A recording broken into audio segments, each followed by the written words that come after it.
इस्लाम में एक पुरुष और एक स्त्री अपनी इच्छा से एक दूसरे के साथ पति पत्नी के रूप में रहने का फैसला करते हैं तो वह निकाह कहलाता है। इसकी तीन शर्तें हैं। पहली यह कि पुरुष वैवाहिक जीवन की जिम्मेदारियों को उठाने की शपथ ले। दूसरी, एक निश्चित रकम जो आपसी बातचीत से तय हो उसे मेहर के रूप में स्त्री को दे। और तीसरी, इस नए संबंध की समाज में घोषणा हो जाए। यह शर्त स्त्री पुरुष को समान अधिकार देती है, लेकिन धर्म और प्रथा की आड़ में समानता का यह अधिकार खंडित हो जाता है। यहीं से स्त्री का शोषण शुरू होना आरंभ होता है। इस शोषण तंत्र का ताना बाना प्रथा की आड़ में तलाक के माध्यम से बुना जाता है। इस्लामी समाज भी पितृसत्तात्मक समाज है, जहाँ सारे अधिकार पुरुष को ही प्राप्त है। इस एकाधिकार का परिणाम है तीन तलाक।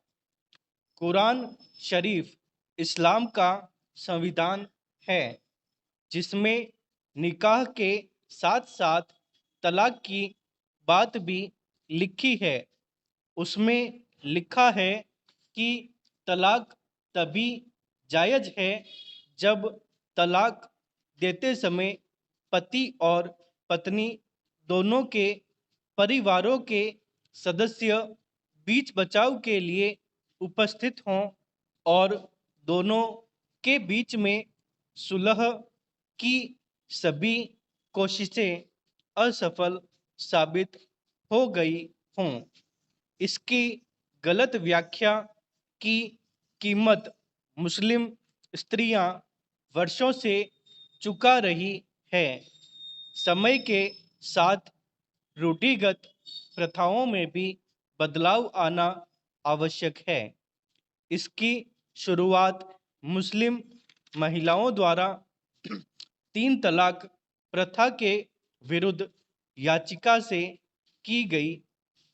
उत्तराखंड के काशीपुर की रहने वाली शायरा नाम की एक महिला को उसके पति ने 10 अक्टूबर 2015 को स्पीड पोस्ट से एक पत्र भेजा, जिसमें उसने 3 बार तलाक लिखकर शायरा से संबंध तोड़ लिए थे। फलस्वरूप शायरा ने तीन तलाक, निकाह हलाला और बहुविवाह के विरुद्ध सर्वोच्च न्यायालय में वर्ष 2016 याचिका दायर की। अक्टूबर 2016 में केंद्र सरकार ने भी सर्वोच्च न्यायालय में याचिकाकर्ता शायरा की मांगों का सैद्धांतिक तौर पर समर्थन करते हुए एक हलफनामा दायर किया था।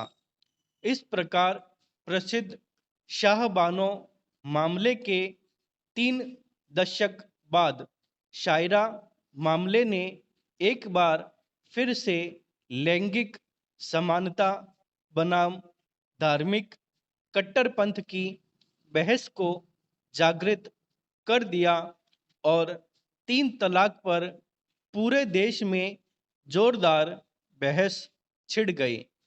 मामले की गंभीरता को पहचानते हुए सर्वोच्च न्यायालय ने कहा कि यह मामला संवैधानिक मुद्दों से संबंधित है, अतः संविधान पीठ को इसकी सुनवाई करनी चाहिए।